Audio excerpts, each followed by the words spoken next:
Hi everyone, welcome back to another episode of Spectator Sports. So happy to be back. We're going to be breaking down all of Week 4's excellent action all across the league. To start, we're going to be talking about the action across the pond with the Minnesota Vikings taking on the New Orleans Saints. Justin Jefferson had a really good game breaking out of this two-game slump and had 147 yards through the air and a rushing touchdown. And I was really excited to see him really get back and integrated to the offense. Kirk Cousins looked for him and had a bunch of targets his way. He was getting a lot of crossing routes and just looked great out there. And I'm really happy to see it rejuvenated with the offense. The fourth quarter provided a lot of fireworks in this game, back and forth. The Saints were down for most of this game, but managed to take a lead midway through the fourth quarter. And a missed PAT after this Justin Jefferson touchdown opened the door for the Saints to get back into this game. And Will Lutz converted a 60-yard field goal to tie the game at 25 apiece. And with about 24 seconds left, Kirk Cousins drove the Vikings into field goal range for them to take a 28-25 lead. And I was really impressed with Andy Dalton only having 24 seconds left in the game, and he got the Saints into the edge of Will Lutz's field goal range. And this set up a really heartbreaking finish for the Saints where the game ended on a double doink, similar to the Chicago Bears-Philadelphia Eagles matchup about 4 years ago. And it hit the left upright, hit the crossbar, kind of hung up in the air, and next thing you know, it sank to the middle of the field and it was deemed no good. And the Vikings were able to hang on for the victory. And this sinks the Saints to last place in the division. Right now, they don't even own their first-round pick this year, and that's actually right now a third overall conveyed to the Philadelphia Eagles. So with all these movements and the season not really looking good for the Saints to start off, I don't know if they're going to be having a really good season. And moving on to the Cleveland Browns and the Atlanta Falcons, the Falcons were able to score an upset victory today against a far more talented Browns team. And Jacoby Brissett was okay today, but he had a couple turnovers that didn't really help the Browns offense. They had some issues in the red zone as well. They were only 1 for 3, and also 7 penalties for 51 yards was not helpful today as well. Browns really miss Myles Garrett's presence today. He missed this game due to injuries after a car accident sustained over the week.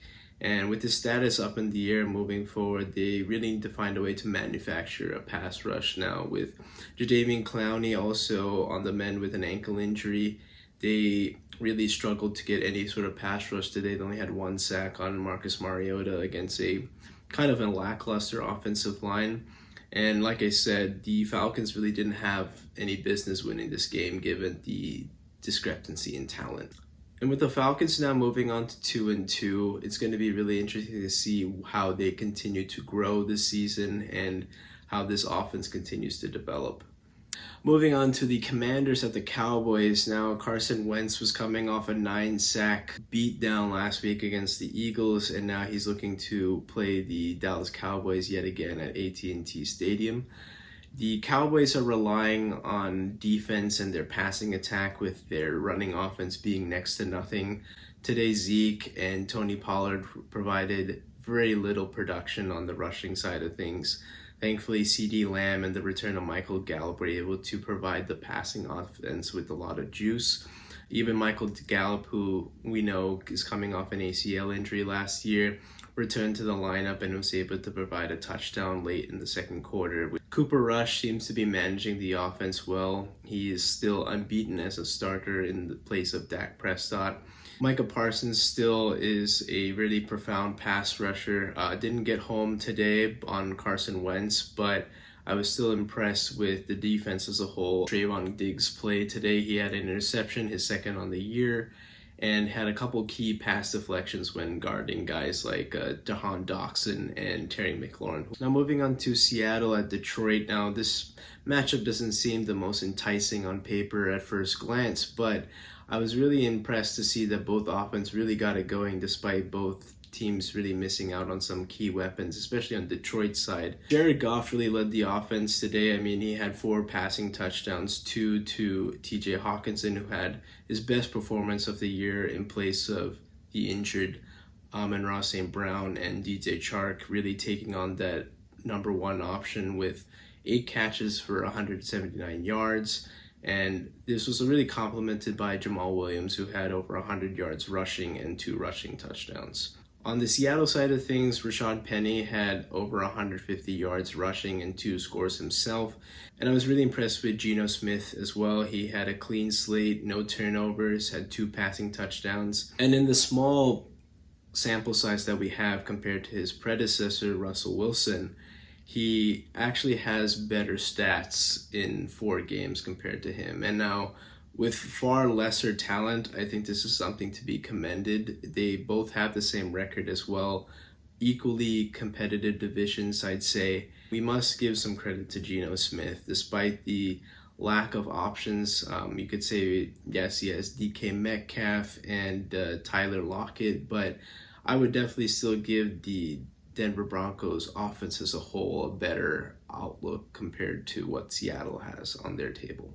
Moving on to Jacksonville and Philadelphia, the Eagles were able to remain undefeated, moving on to 4-0 on the year. They took an early punch from Jacksonville, going down 14-0 in the first quarter. The first drive started off with the Jalen Hurts pick 6 that was thrown into coverage and ricocheted into a safety's hands and taken back 59 yards for a touchdown. On the next Jaguars possession, we saw Jamal Agnew, who is typically a defensive player, but who has some skills on the return side of things, to use him in space and get him the ball, and he actually had a receiving touchdown as well later in this game. They were able to go up 14-0, like I said, in the first quarter. And this is when the Eagles really got going. They finally woke up in that second quarter. They got the ground game going and had well over 200 yards for the day, led by running back Miles Sanders, who had a career best today with over 130 yards rushing, 2 rushing touchdowns, complementing Jalen Hurts, who didn't have a lot of output through the air, but was able to get a few key first downs and had another rushing touchdown as well. And another rushing touchdown towards the end of the first half, thanks to Kenny Gainwell, was able to complete a 20-0 run to close out the first half. And in the second half, we saw the Eagles defense really pick it up too. They really made life a living hell for Trevor Lawrence. He struggled to hold on to the ball. He had a red zone interception to James Bradbury and lost the ball on fumbles, both to Hassan Reddick as well.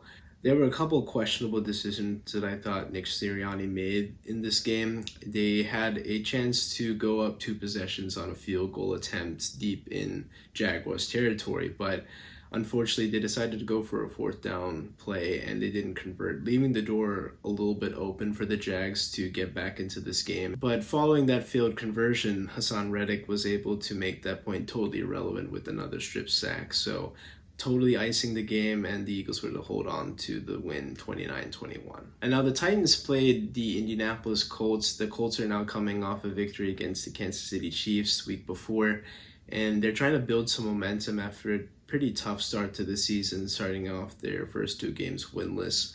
And the Titans got off to a really good start. They had a 14-0 lead with Derrick Henry having a really good game, well over 100 yards and 2 rushing touchdowns. The offense for the Colts side of things really was bottled up in terms of rushing output. Jonathan Taylor only had 42 yards on the ground, averaging 2.1 yards a carry, and this didn't look right in this game whatsoever. Matt Ryan looked decent. He had a really good yardage output, but I just don't know. This offense doesn't look the same or that good, unfortunately, without Jonathan Taylor having a good rushing output. And now the Titans now responding with an early 0-2 start, now moving up to 500. They're remaining really competitive in the AFC South, now tied with Jacksonville. The Chicago Bears traveled to MetLife Stadium to play the New York Giants, and this was a matchup of 2 teams that have pretty good starts this year, building around young cores and young quarterbacks. Justin Fields didn't have any protection on this afternoon with 6 sacks sustained, and Daniel Jones on the other side didn't really have a great game in terms of throwing the ball, had a really good game running the ball, actually had 2 rushing touchdowns, but He left the game briefly with an ankle injury, but had to return when his backup Tyrod Taylor sustained a concussion. With that, though, he was able to get some help thanks to Saquon Barkley, who had a really nice game, well over 150 yards in total scrimmage yards.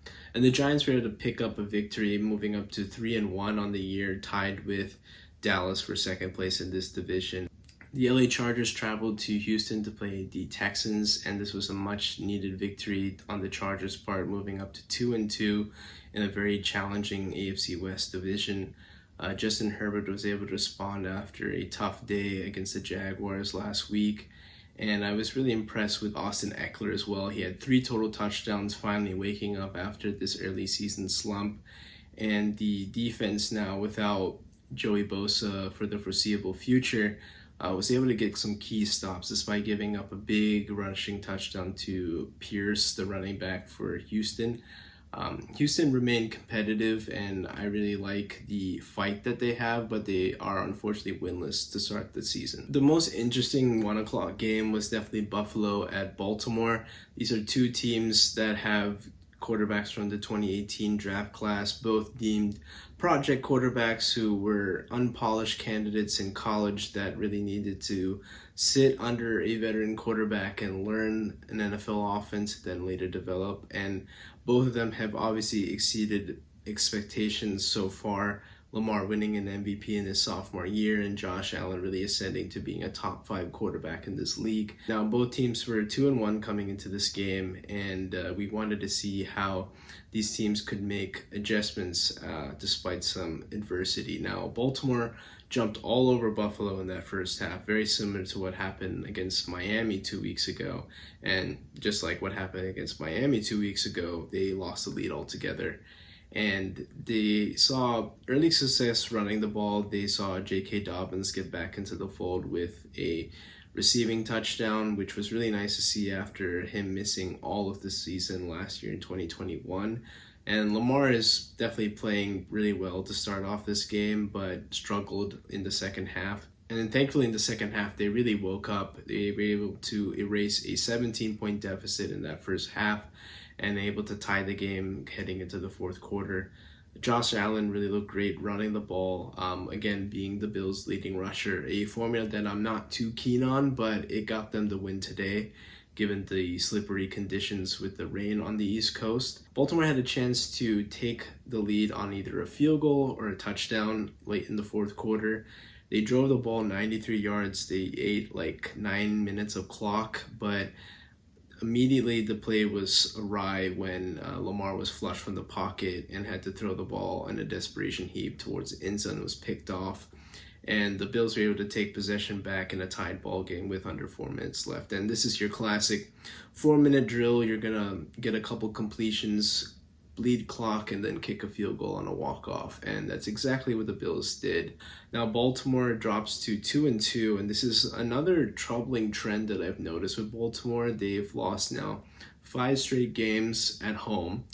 All games they had the lead, and at several points they had double-digit leads at some point in these games. And now, especially this year, they've been outscored in the fourth quarter 31-3. And Baltimore was a team that really prided themselves on protecting home field, and now it seems that any team can really just walk in there.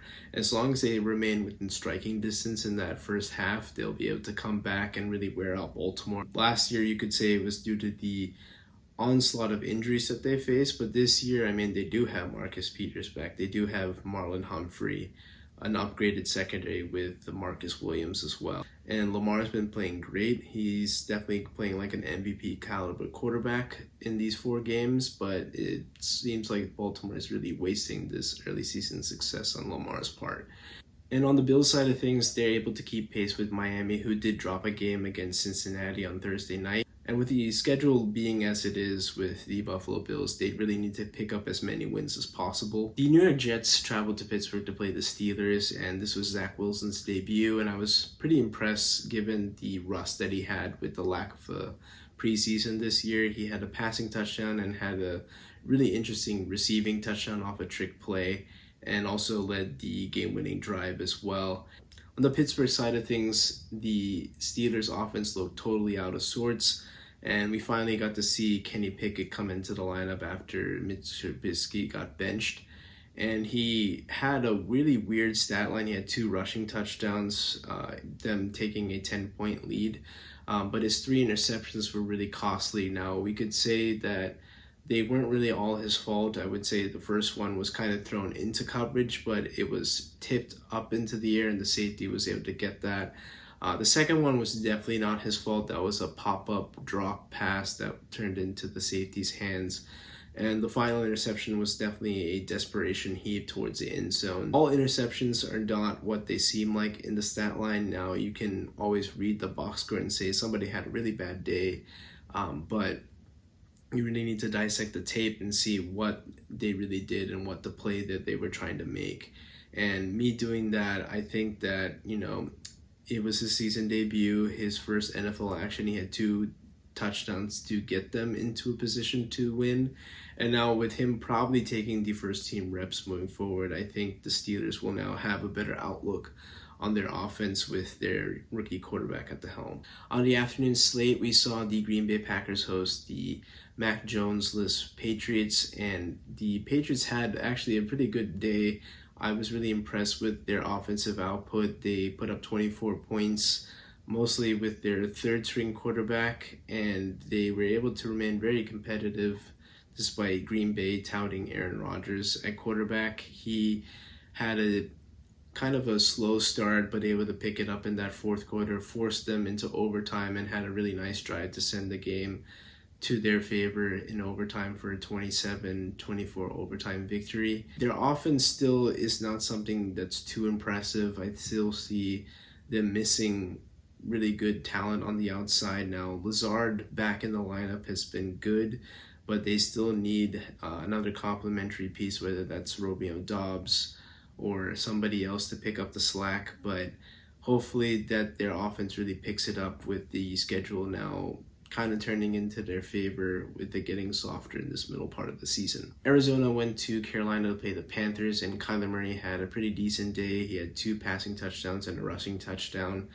Baker Mayfield looked, again, lackluster to say the least. He had sacks sustained, interceptions as well, and the offense just looks really, really lethargic. I mean, CMC, who was under CMC was under a microscope this week after missing a lot of time at practice, was active today, didn't really get anything done on the ground, but was a decent receiver today. He had 8 catches today and a receiving touchdown.